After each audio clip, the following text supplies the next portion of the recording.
and welcome to another episode of Beyond the Dream. I'm Casey. I'm Sean. And today we're going to talk about something that's going on in the stock market world. Okay. You know, people are so, all of a sudden, everyone is a pro. You know what I mean? Everybody's a pro broker. Yeah, really. It's trader. I think there's a lot of, as they say, amateurs out there, and then of course you have your professionals. But back to the situation at hand in regards to this Reddit and Robinhood. Yeah, that's something else. I feel bad for some people, but at the same time, I'm like, you know, it felt like Viva Revolution. You know what I mean? It was like, go for it, you know? Okay, good for the small guy, huh? For a change, man. Okay, for those that don't know, of course, you know, Robinhood is a stock trading platform of which you are able to invest into the stock market. You're able to do options, and you're able to do, as far as I'm concerned, warrants as well. And fractionals. And fractional banking. Yes. Not banking, but fractional investing in stocks. Yes. So it's a very good platform. It's very, very well known, but it's user friendly. yes, very especially for new people. Yeah, and for your cell phone. Yeah. But in the past 3 weeks, there was a situation with Reddit. And Reddit, if I'm not mistaken, is a social platform of which a bunch of gamers decided to take it upon themselves to, how can I say it? They wanted to try and beat the market and take control over something, beat them at their own game. Exactly. I'm happy they did. I wish they had called me. So in essence, what you had here, you had your Reddit gamers versus your multi-millionaire, billionaire hedge fund managers. Yes. And and the it was little guy hilarious. won. And the little guy won. Yeah, and this time. And the big guys were upset. They're so upset. They're talking about, you know, well, they did. They didn't even have to talk about it. They changed the rules on Robinhood for a few days. Yeah. It's back to what I believe normal, because I still use it just for, you know, I do quick trades like that. It's something that I find I can use wherever I am, you know, it works well for me. But I think that, you know, the fact that the little guy got all up in the hedge fund big guy's ass pissed them off. Yeah. It made them mad and made them want to change the rules on us, which is totally not fair. It's not fair, and the bottom line is this: the genie, which is the internet, is out of the bottle. Has to where I don't know how they're gonna put it back in.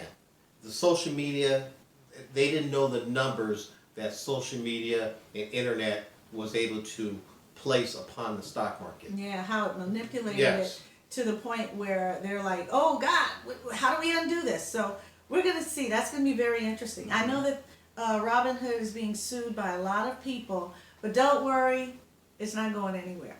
Okay. Robinhood is going to stick around for a while. People still use it. People still like it. Unfortunately, there's even this family, the Kearns family, that are suing Robinhood because they're saying last year their son, a 20-year-old son, he killed himself because he thought that he lost $750,000. Okay. And whether he did or didn't, they're saying that the young man killed himself because he thought he did.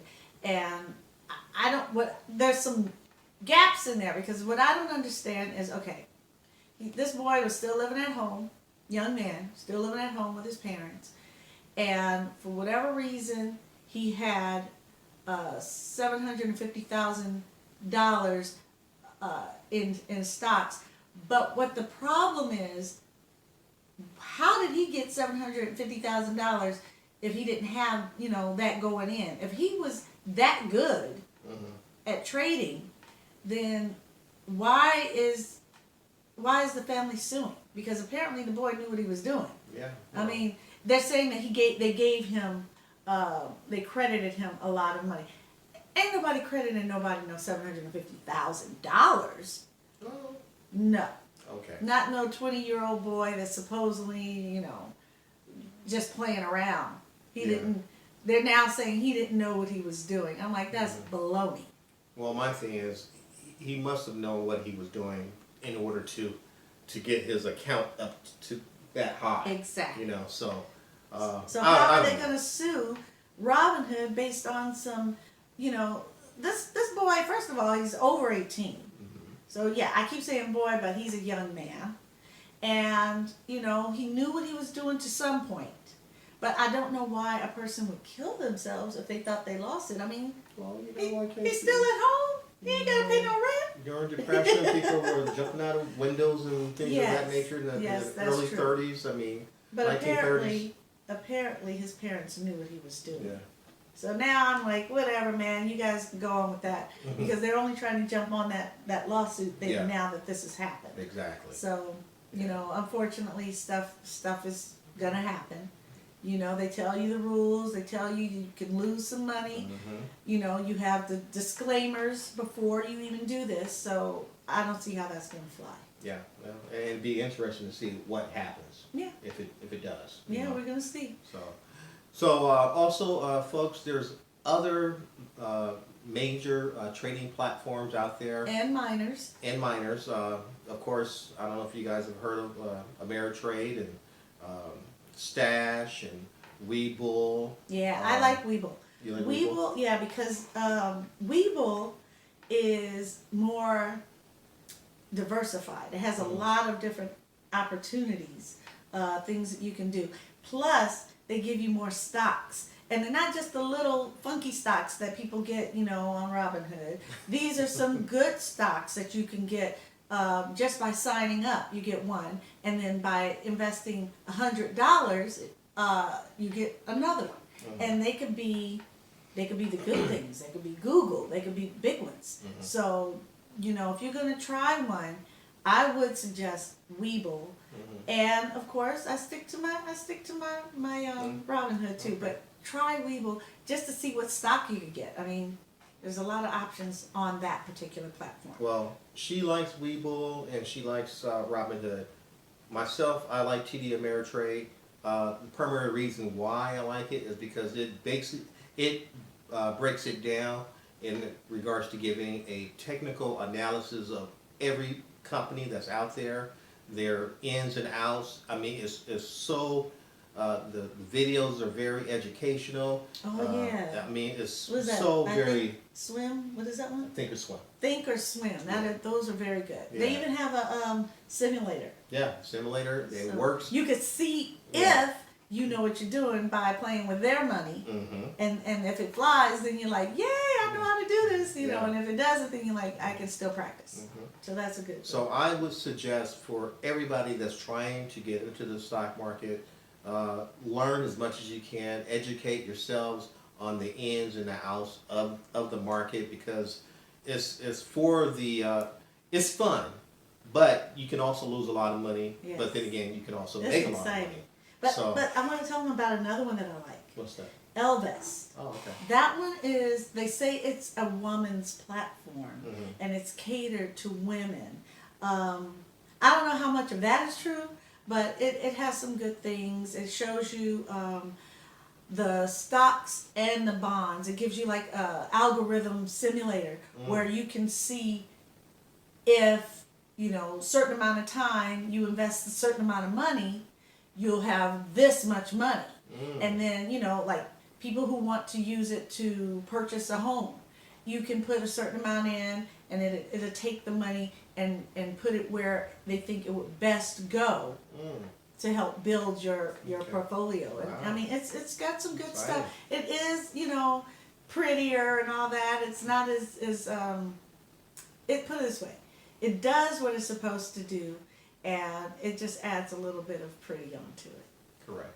I like the pretty too. Now I must say one thing, you guys, that to me, my opinion, the different stock market companies or platforms that are out there, to me, they're nothing but the new banks. The banks are becoming obsolete, becoming old. you used to be able to put your money in the bank, of which they will take your money and put it into the stock market. Right. Now, in the year 2000, and maybe a few years, of course, before that, now people are able to invest and do it themselves, Yeah. which is a good thing. I think it's great. There's also Betterment. Okay. Betterment does, well, Betterment's okay. It does the same thing that everyone else does, except it has a, like an IRA platform. Okay. You can roll over your, Mhm. you know, your Your IRA and all IRAs that and stuff. Roth and all that. 401ks Okay. and all that. So, I mean, that's good if that's what your goal is. I mean, it's something to, a little extra. Mhm. Are they all free? No. Which ones are? I can tell you, Acorns, I don't like Acorns. Okay. Because they're not free. And after you get used to having the free, no commission type of platform, you get a little spoiled. So I know that Stash is more like a savings account. Mhm. So free, I don't know if you would call it free. No. Okay. No. Webull is free. And Elvis, they're, like he said, bank accounts. So pretty much you have a little savings in there, a little nest egg, and then you use the money to buy what you want or trade how you want. So technically free, you know, I don't know about that. And also, I know this is kind of off the subject, but there's another platform, if I'm not mistaken, that invests in paintings. Oh, Now, yeah, I heard about that. which is very interesting. I will research it more, and hopefully on the next show I can go into more detail about it. But it's very interesting Yeah. now that you're able to invest in high-end art. Yeah, that would be nice. That's a good one. I heard about that too. I don't remember what I it's think called. is it called Masterpiece or that's the I don't know, but that would be a Yeah. good name. Yeah, anyway. So we'll find out more about that and let you guys know next time. So right now, I'm Was gonna go it, with tip of the day. So tip of the day is, what is the tip of the day? Oh yeah, okay. Only way to chase a ball downhill is to get in front of the ball. That only makes sense. Yes, so you have to do what you got to do and make things, you know, if you have to try to do something, make sure that it's something that you got to do. What the hell am I saying? The bottom line, you guys, if the ball's in front, you need to get in front of the ball. You know, to stop it from going downhill. There you go. There it is. Okay, so Okay. basically, make sure that you're ahead of the game. Yeah, exactly. Okay, I get it now. This was his tip of the day, so I said it, but he was supposed to say that. So I'm just saying it because he Okay. didn't. All right, now. Now, We keep good? it real, Casey. I'll keep it real. Now that's my thing. I want to talk to you guys real quick about something that, of course, affects me and women all around the world. Women's biggest fear is being broke. Okay, that's our biggest fear. We don't like it. It's uncomfortable, very stressful, nerve-wracking. Then, after we have kids, now once our kids are here, that's before kids. Our biggest fear is being broke. After kids, then our biggest fear is being broke. Again. So broker again, yeah. So it's always, you know, it's usually money, kids, family, money. So we have to make sure to keep that from happening and keep our anxiety and stress levels at bay. I want to give you a few ideas. 1, to sustain your current standard of living. Okay, so that's number 1. You always want to do that. 2, you want to protect the wealth that you have managed to accumulate. And number 3, get yourself into the position to take advantage of, dare I say, a crisis. This situation right here is the perfect example. Which is very important to take advantage of a crisis. Of a right? crisis. Yes, because, you know, right now things are very volatile and uncertain, but in the stock market, that's how the rich get richer. Yeah. And people don't like to hear it, but it's true. So, as long as you have your food, your water, energy, security, barterability, wealth preservation, community, and shelter, then you are doing all right. Exactly.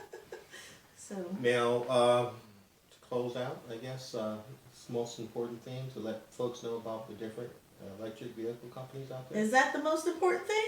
No, it's not. But you tell me. What is? I think that it's important to know.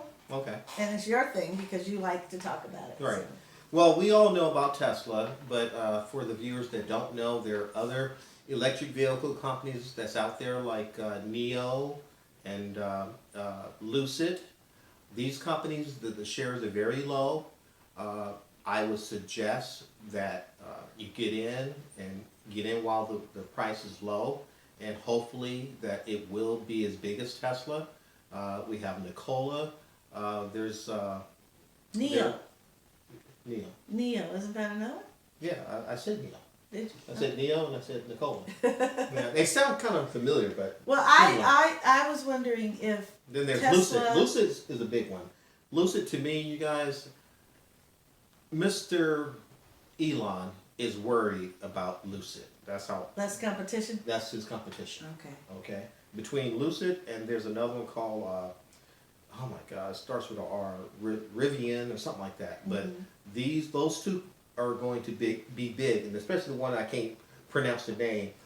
They're being backed by Amazon and by oh my God, I had it on the tip of my tongue. Jeez. I Anyway, think we're getting old. yeah, we're getting old. But they got some major players behind them, and when you have big bank behind you, Yeah. you have no other choice but to become big. Yeah. You Big know. bank take little bank. Exactly. But I don't think Tesla is a little bank. Well, Tesla, if you guys have shares in Tesla, more power to you. We have a few. But the bottom line is just, I think Tesla, to me, has ran its course. Don't That's say just that. that's just my opinion. But the smaller ones, like the ones I just mentioned, like NIO, Nikola, and a few others, those are the ones that you need to keep your eye on. So who owns Lucid? Lucid? Yeah. Lucid is a American-made company, Okay. of which the plant is here in California. Oh. And as far as who, per se owns it, I can tell you off the top of my head who owns it. Are NIO and Nikola NIO also? is Asian. Okay, so that's is it China or Japan or? I think Japan. Okay. Okay. So these are they're all over the place. Nikola, is that Italy? Where is that one? I'm just saying. But it could be. Mm-hmm. Is that also American? No, I think that's Asian as well. Okay. Well, these are all great different things to invest in or just look out for because I think one of them is going to have a car this year ready. You know what? It's funny that you mentioned that. I believe that it's going to be Lucid, but I'm not for sure. But I have heard in the grapevine that Apple is in the process of doing something on the electric chip. Wow. So Yeah, that that's must big. be that's the hot newness right there because you know what? They're trying to get rid of all these emissions and jacked up air and actually the Paris agreement is back on the table, so they're really working hard to get the emissions and all the air cleared up. And since we've been kind of locked down, it has cleared up quite a bit. Yeah. And if we can, keep the cars off the road, maybe we'll get in some of the companies clean up that, the coal, I guess, that they're using, from what I understand. Whatever the case is, we need to get this climate control situation under control. Exactly. So, on that note, we want to say thank you for watching. Please subscribe. Please, give us a comment or two so we can respond to you and let you know how much we care. And please, folks, be safe. Be safe out there. Yes. I want us all to be here next year. Oh, for sure. For Okay. sure. All right, you guys. So thanks again for watching. And always live beyond the dream. Bye.